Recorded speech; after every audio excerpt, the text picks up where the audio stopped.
Yes, boys. So I've got a very, very special video for you guys today. We're going to be interviewing a very big player in the direct sales industry. I'm here with Roel Mojico. If you want to introduce yourself, bro. I'm Roel Mojico. I'm a business consultant in the direct sales space. Been in the industry for 10 years. I'm now transitioning online of a high-ticket closing agency. So we've got some big things in the horizon for you. So what I would like to do, bro, if it's okay with you, because my audience they're all sales guys, right? sure, You've been in sales for a long time. How many years have you been in sales now? 10 years. 10 years in sales. So we're going to do a little interview today, if that's all right. I'm just going to ask you some questions, and I would love to go deeper into your story in sales and hopefully just provide some value to the boys watching this so that they get a real feel for what is it actually like in the direct sales space, Sure. rather than just working behind a computer screen all day. Yeah, of course. Okay, so we'll just kick it off. Roel, what's your story? How did you get to the position where you are today? So talk us through from childhood to where we are now. What's your story, bro? Sure. So I grew up in a small town called Ascot. I was born there. I moved back to the Philippines for 5 years when I was a child. And when I came back to the UK, to be honest, I didn't actually know how to speak English. Wow. So I came back to the UK, and I remember my first interaction with someone who was English was with some blonde girl, and I just grabbed her hand, and then that was it. How old were you? 5 years old. Fairs. Yeah, Riz from day one. Yeah, top player. But grew up in a small town called Ascot, and I was an all right child. You know, I was always that kid at school that teachers used to say, if Roel actually stopped messing about and chatting, then he would actually do all right. And I don't know, I've never been diagnosed with ADHD, but my girlfriend tells me that I am all the time. She's like, you've definitely got ADHD. But I think when I was at school, that hindered me because I was always chatting, I was always doing something, I was never that focused. Once I locked into something that I was passionate about, I was able to excel in. There's the subjects that I was really passionate about, I excelled in. The ones that I was not, I didn't even try, you know. And after finishing school, I had decent enough grades, but I decided to do a gap year and went away traveling, came back, and that's when I found direct sales. Nice. Okay.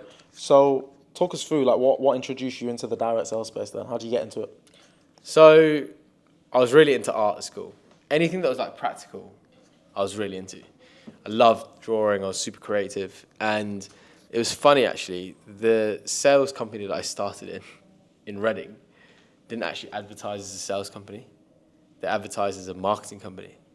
So my idea behind marketing was creating something or a video advert. I think I studied media as well in my A levels, so I was like, oh, cool.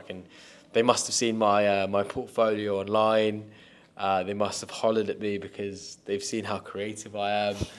And then I came in for their second round interview, and they were still talking to me about marketing.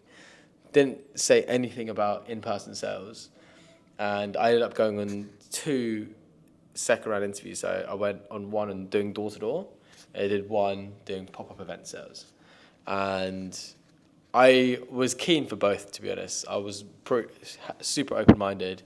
I looked at the hours of pop-up events, and apparently it was 9 to 5. So I decided I still had a really employed mentality back then. I was like, I'd rather go to work early and finish early. Little did I know that pop-up event sales was 8 o'clock in the morning till 8 o'clock in the evening back then. But I really enjoyed it, man. Loved it. A lot of people say that they don't have a good time doing sales or door-to-door sales or pop-up events. I absolutely loved it. I had nothing else better to do. All my mates had gone to university. All my best mates, my boys, had gone away to different countries or gone to different cities. And it was me and a couple of my other mates that were left at home. And I was like, look, at the end of the day, I want to learn something new. I don't mind immersing myself into something and putting everything into it. And direct sales gave me the tools to build the life that I wanted. So what was the thought process? What was the thought process of actually deciding to actually dedicate your life to this? Not just do it as some kid trying to build skills, but Sure. actually fully committed. Sure. I wouldn't say that I fully committed straight away. Definitely not. I wouldn't even say that I fully committed until really like 3-4 years in. I was just a young guy, like 19 years old, going with the flow. And there was 4 things that I actually said to myself. As long as I'm making money, as long as I'm having fun, as long as I'm learning new skills, and I'm not bored, and it's continuing to challenge me, I'll always do it. And I've been in the industry for 10 years, and I still feel that same way now. So those were like the rules that you set yourself, the rules that role has to live by. Yeah. And it was just ticking all the boxes. It ticked all the boxes. And it didn't tick all the boxes at the same time all the time, you know? Like, I was working commission-only sales, and I was learning different clients all the time. And some clients I didn't pick up as fast as I wanted to. Like, going from charity subscriptions to selling credit cards, it was pretty fucking hard, you know? Going from selling credit cards to selling broadband, okay, it was pretty difficult. Then selling gas and electricity, and then selling loyalty memberships and like discount cards. There was just so many different things that I sold throughout my whole life. I did it in pop-up events, then I did door-to-door, then I did business-to-business, and then we did telesales. So there was just so many channels and so many ways to do things. And it wasn't easy all the time, and there was no guarantee that I was going to make any money. So I wouldn't say that I was making money all the time, especially in the beginning stages. I wouldn't say that I was having fun all the time. There was definitely some times where I was definitely not having fun, but I was learning. And as long as at least like 3 of those things were there, or at least 2 of those things, then I would say. So if I wasn't making money and I wasn't having fun, but I was learning and I was being challenged, I was like, I'll stay. I was like, if I'm being challenged and I was having fun, if I was being challenged and I was having fun, I'd always make money. If I was having fun, I'd always make money. Does that make sense? I don't know what it is in sales. The more fun that you have, the more money you'll make. That's why all of these direct sales offices around the UK, they all have an element of like almost gamification to it. It's almost unserious. You're almost just living a high energy life, and you're just sort of messing around every day. And that's it, man. Like I felt I'm turning 30 now, but I still feel like I'm like 21. not mentally, okay, but I have fun as if I'm still like I went on holiday to Italy just then, and I was away for like 2 weeks with all of my boys, all my mates, and it was such a good time because so these guys, there's like 17 of us boys together, and all of us were in one place, okay, in one time in a different country, and we hadn't done that in years, like 10 years, and a load of my mates were like, oh man, back to reality next week, going back to work, blah, blah. I'm not like really sad about it, really upset. But I was like fired up, man. I was excited to come back to the UK, and I was excited to take on the next chapter of challenges that come my way. That's it. I always talk about that. As men, we get our happiness and our fulfillment for making progress towards a goal. I think as men, that's how we get our fulfillment, through having a purpose and having a mission that we're working towards. So every man needs a mission. So what would you say is your mission right now that you're working towards? So I've got one, obviously, main mission, which is to be the dominant person in any industry that I walk into. Okay, that is my mission. When I got into the direct sales space and I was just doing sales, my goal was to be the best and number one at sales.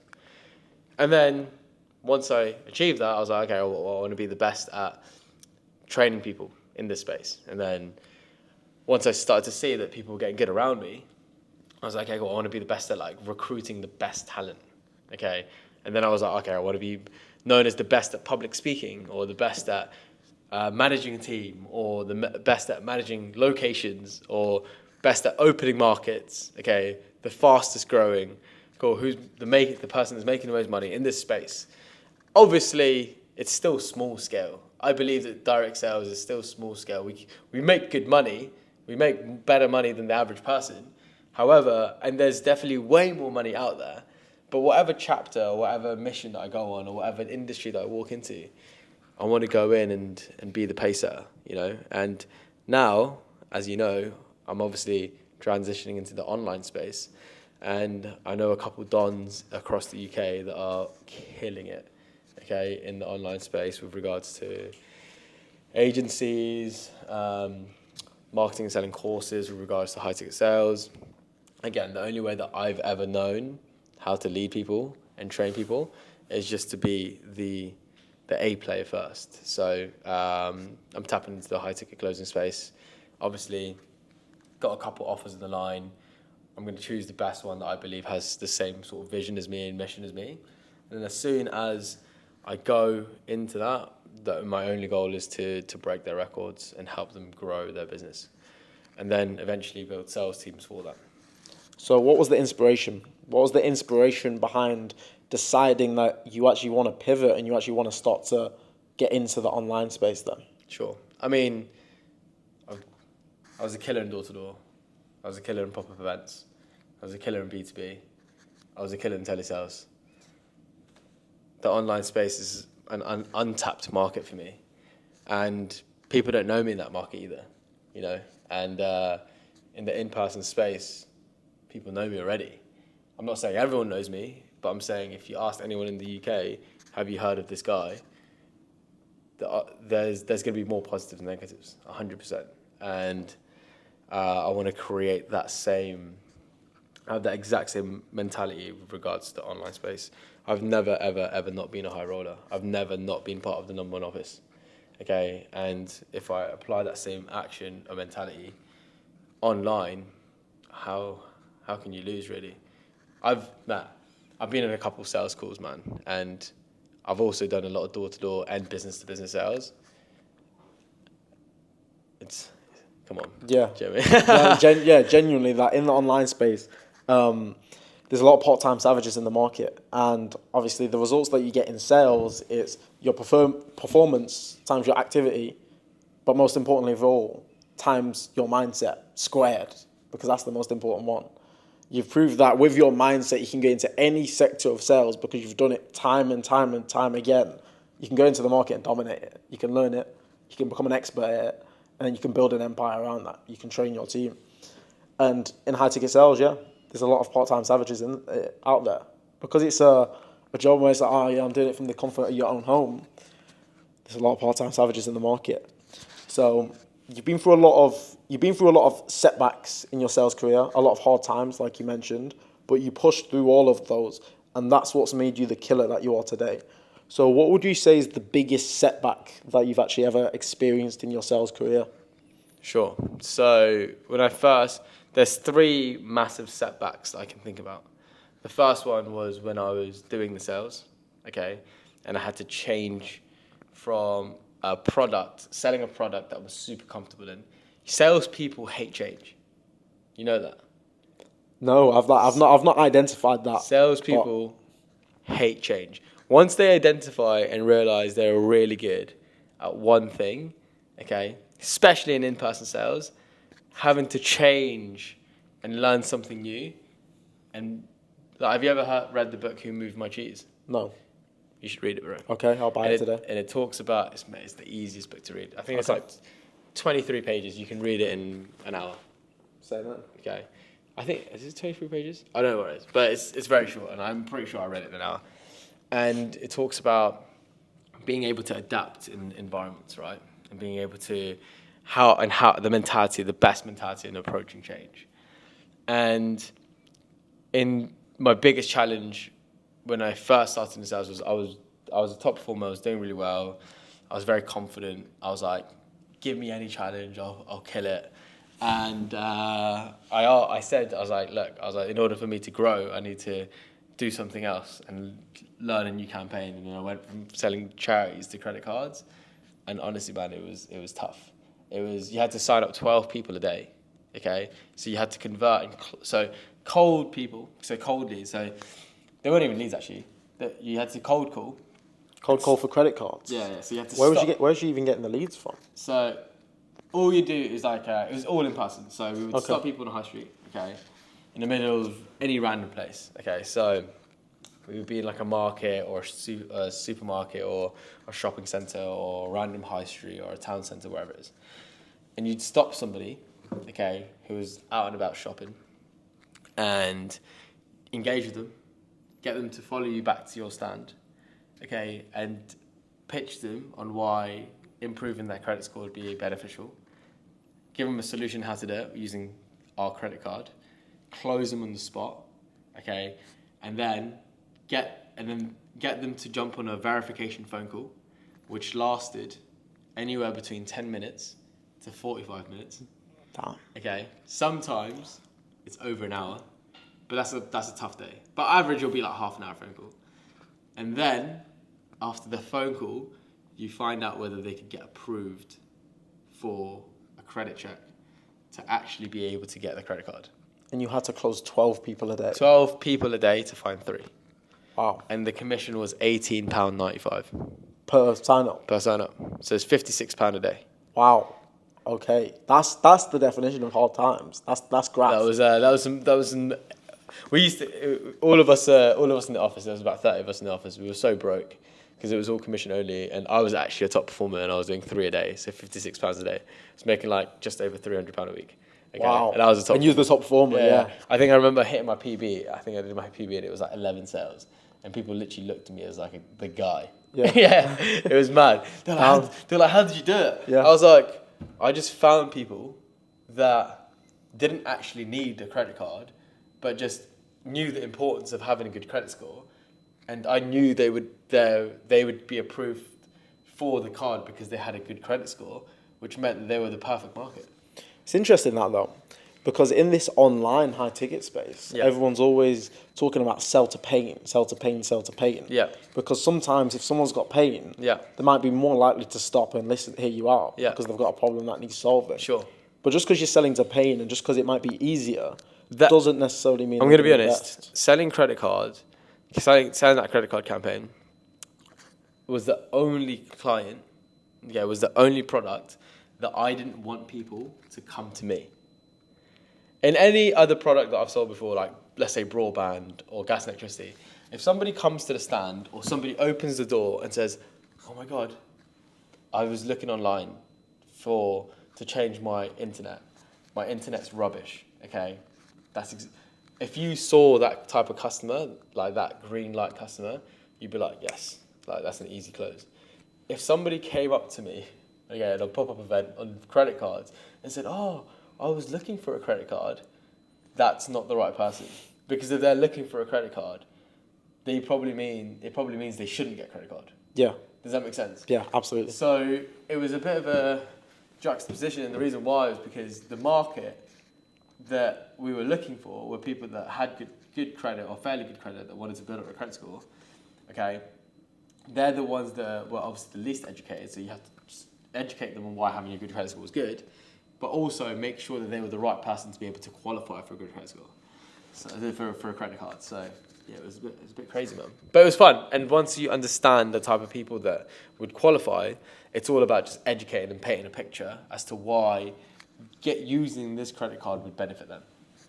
So you said you had a couple of scenarios where you experienced major setbacks. So that's when you experienced a setback In sales. So what's the next one? The second one was when I opened up my sales company when I was 21, and I put honestly everything into it, man. But it was I worked hard, but I didn't work smart. Okay, so anything that my business needed, I'd do it. Okay, if it needed more recruitment, I'd interview more.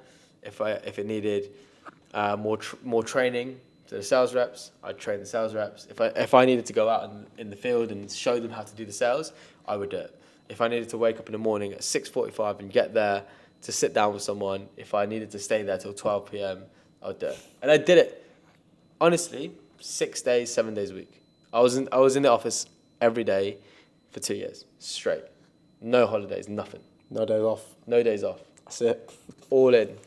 However, I still didn't produce the results I wanted. I still didn't get success. I wasn't fulfilled. I wasn't happy. I wasn't making the money that I was wanting to make. Hard work doesn't mean more money. I promise. And at that point in my career, I had the comparison syndrome where I used to compare myself to other people who were in the same position as me, people that I'd trained, people that started after me, people that were further ahead of me. And I looked at them and I was like, these guys are doing better than me. And I was like, how are these guys doing better than me when I know that I'm working harder than them? And I realized the reason why was because I was working hard, but I wasn't working smart. And have you ever heard of the story of the tree surgeon? No, Never heard of it? never heard of a tree surgeon. Okay, so basically, there was a town, okay, let's just say in Wales, and there was a guy that was chopping down trees. Okay, and he was known in their town or their village as the guy that was the best at chopping down trees. Okay, so he would just chop down trees, chop down trees, chop down trees. And there was another guy that came down to the village who was like, oh, I'll beat you. He's like, I bet I can chop more trees than you at a faster rate. And he goes, no way. He was like, I'm the fastest, I'm the strongest, I'm the known as the best. And he had like an ego. And he was like, no, I will. And then the second guy comes up and he chops down 4 trees. The other guy chops down 6 trees. The original guy just chopped down 6 trees. And then the next day, he chops down another 6 trees. The next day, he chops down another 5 trees. Okay? And it gets harder and harder and harder and harder for him to chop down trees. Whereas the second guy, every time he was chopping down the tree, okay, he would sharpen his axe and sharpen his blade. Okay? And by the end of it, the guy was chopping down 6 trees consistently and never dropped and never broke a sweat.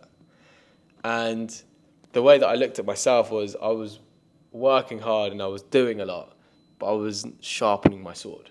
I wasn't sharpening my axe. And I guess in order to perform at a high level consistently, it's about not just working hard, but constantly reflecting and understanding what could be done better all the time. And the moment that I realized that I was completely out of my depth. Okay, I was managing a team of 20 people. Okay, and I hated all of them. Okay, and the reason why is because I hated all of them. All of them. I literally looked at every single one and I was like, mate, these guys are a product of what I've created, which is a very average group of people. And I said to myself, I was like, you know what? I'm going to close it down.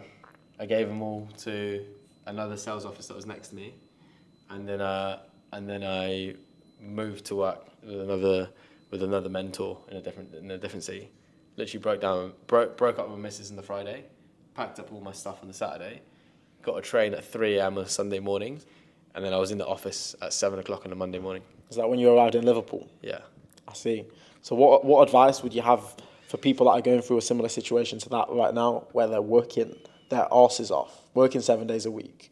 They're feeling overwhelmed, they're stressed, and they're still not hitting targets. Sure. What advice would you have for that person? You need to find someone who actually has what you want, who's just a little bit further ahead, okay, that's going to amplify the skills that you're looking to develop and find a way to motivate that person to work with you. Okay. That's it. Yeah, amazing. And that's all I did, man. I honestly, I'm so grateful that I had the network around me that were willing to put me back up on my feet, you know. And it was definitely tough. It was definitely out of my comfort zone, but it was definitely something that I needed to do personally in order to become the best version of me.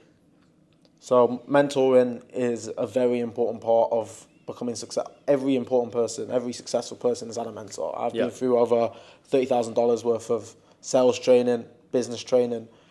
Who would you say was a big mentor for you that helped you get to the position where you're at today? Sure. In the beginning stages, okay, I just had like sales mentors, which were in the direct sales company that I was working for. And they taught me the sales skills that I needed.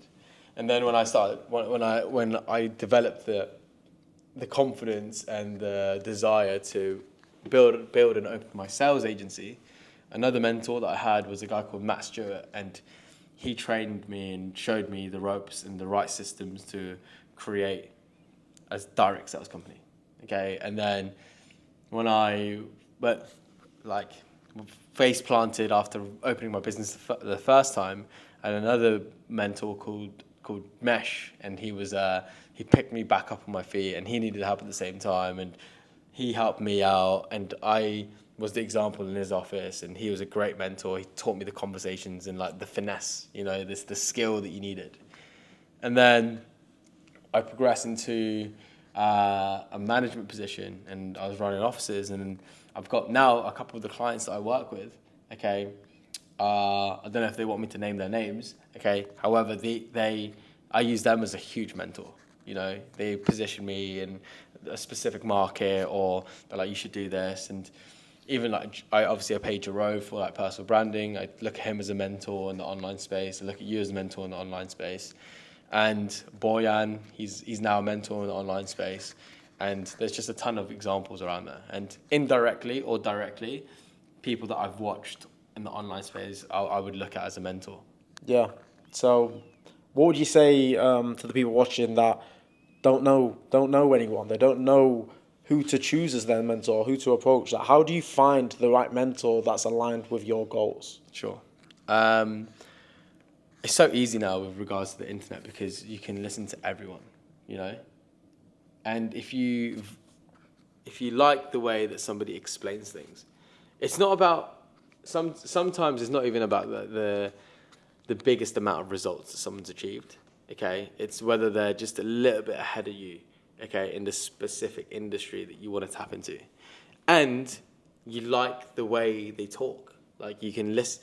Like, there's some things that you guys say, and I'm like, yeah, no, that makes fucking sense to me.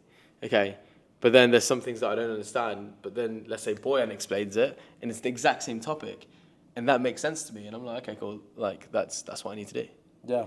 You I'll know? find someone that resonates with you. Yeah, of course. And the importance of networking and asking the same question to multiple people is you're always going to find the answer that you want, because there's somebody that's going to explain something in a different way, and they might explain the exact same thing, but they just word it slightly differently, and you're like, fuck, that's the source.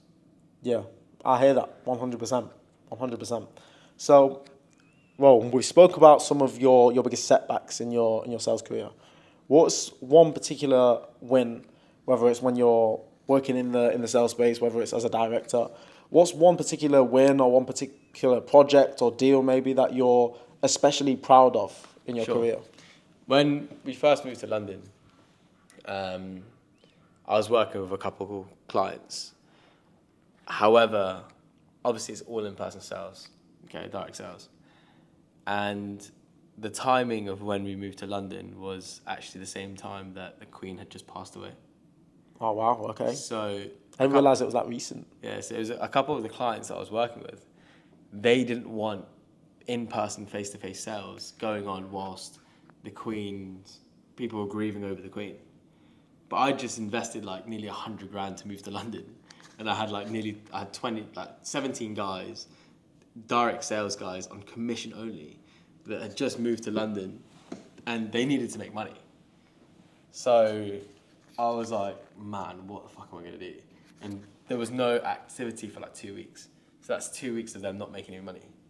So for 24 hours, 48 hours, legit, bro, I was literally cold outreaching anyone I could find. Just like new companies, old companies, blue chip companies. And I ended up landing a contract with one of the fastest growing broadband providers in the UK. And that literally teed me up for like 2 years. I see. So you just became an SDR yourself, and you was just cold calling companies, desperate to find something to sell. Yeah, and then I ended up selling them my services, my business, and it was funny actually. So I started 4 door-to-door sales reps to begin with. Mm-hmm. Okay, we killed it. Okay, and then we grew that to 12, we grew that to 20, we grew that to 30. They actually had partnerships with 8 other agencies, 8 other sales companies across the UK, and they let go of all of their contracts with all of them and gave all of their contracts to me. They actually even offered me to be like a sales director in their company, but then I looked at the salary and I was like, also, I'd rather be my own boss anyway. But I looked at the salary and I was like, come on, man. And it just made sense for me to carry on with my business, but we absolutely nailed it, yeah. So one more question that I've got for you before we wrap this up, because that's a super interesting story. Your back was against the wall, and you literally, like yourself, just started cold calling businesses, desperate to find a deal, something to sell. So what was the process then of you cold calling those businesses? You was literally just finding any business that you could find, ringing reception. I was in LinkedIn, okay, and I was just scouting, okay, and then I was number one. I was messaging a load of people on LinkedIn, okay? And then some people picked up, some people didn't. Some people replied, some people didn't. I got some numbers. Some people arranged meetings, some people didn't. I found businesses in locally and also nationally, and I got numbers, and I was literally just calling up, trying to speak to the decision maker. Yeah. So what was the thought? What was the process like then to try and find the contacts on LinkedIn? Because this is a whole new world for the people that work in the online space. Yeah, sure. I mean, to be honest, on LinkedIn, it's pretty simple. You can literally find out who the people are that work in that company through LinkedIn. Everybody's got LinkedIn, you know? Okay. And then there's like a certain buzzword, like a partner manager, for example, okay? And then if someone's a partner manager, okay, I would like contact them, and I'll be like, okay, what kind of, do you do like influencing? Do you do, have you ever tried in-person door-to-door or any in-person leads? What lead generation services do you use, blah, blah, blah. And then once it's the elevator pitch that you use then, and then you pick up the phone call, and then you just literally go through. I didn't sell too much in the beginning stages of what I did, but I found out what they were looking for and what results they were getting at the time, and then I just offered them, hey, if we can produce those exact same results on a no-win, no-fee, okay, you don't have to pay us until you get the results. How would that sound to you? And every business, if there's 100% return on investment, they're going to take it. Name me a business in the world that wouldn't take 100% return on investment. It's a no-brainer offer, right? It's that grand slam offer. Now, that's a big thing in this like online space now, but the thing is, like, when you are finding a decision maker and, you know, it's going to look great for him at the end of the day. It's going to look great for him and his company. If he brings in a massive deal like that makes them a bunch more money, why not, right? So that was the process, and that's how you got out of that corner. That was, it was nuts, man. I remember literally moved to London, and I think it was like my first week was like minus $2,000. And then the next week after that was like minus $6,000. And the next week after that was like minus $6,000. Okay. And then the next week after that was like minus $10,000. Okay. And bearing in mind I'd already invested like $100,000 to move there. So in my first month in London, I'd literally spent $140,000. And it was like, wow. It didn't even amount to anything. And then the week after that, I was $2,000 profit. And then it was like $6,000 profit. And then it was $6,000 profit. And then it went to like $10,000. And then it went to like $20,000 and $30,000 and then so on and so forth. And by the end of it, I think my turnover,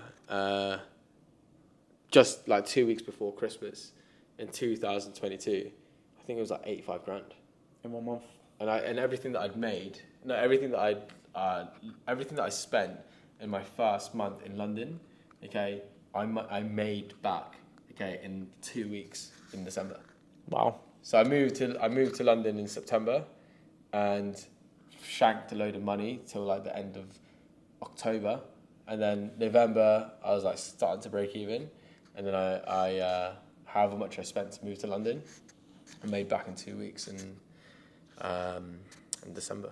So it was a pretty good Christmas, actually. You made a massive bet on yourself. You pulled it out of the fire, bro. Respect. Right, it was like, if you could ask my girlfriend, like she literally saw me and I was like pulling my fucking hair out, you know. Yeah, I can imagine, bro. I was sweating, bro. It was rough. I was literally in the office, probably from like 7 o'clock in the morning till like 12 o'clock at night, just outreaching constantly. Wow, well, very, very inspirational story, and I think the people watching this have got so much value out of this. So we'll end it there anyway. I know you're a busy man, but brother, genuinely, thank you so much for coming on. It's been a pleasure to get you on the channel. What is your Instagram, bro? Where can they find you? I've got a few, but my business page is Roel Mojico, so ROEL MOJICO. So check out Roel if you want to learn more. He's just launched his free school community as well. You can go check that out. So boys, thanks for watching, and as always, boys, keep grinding.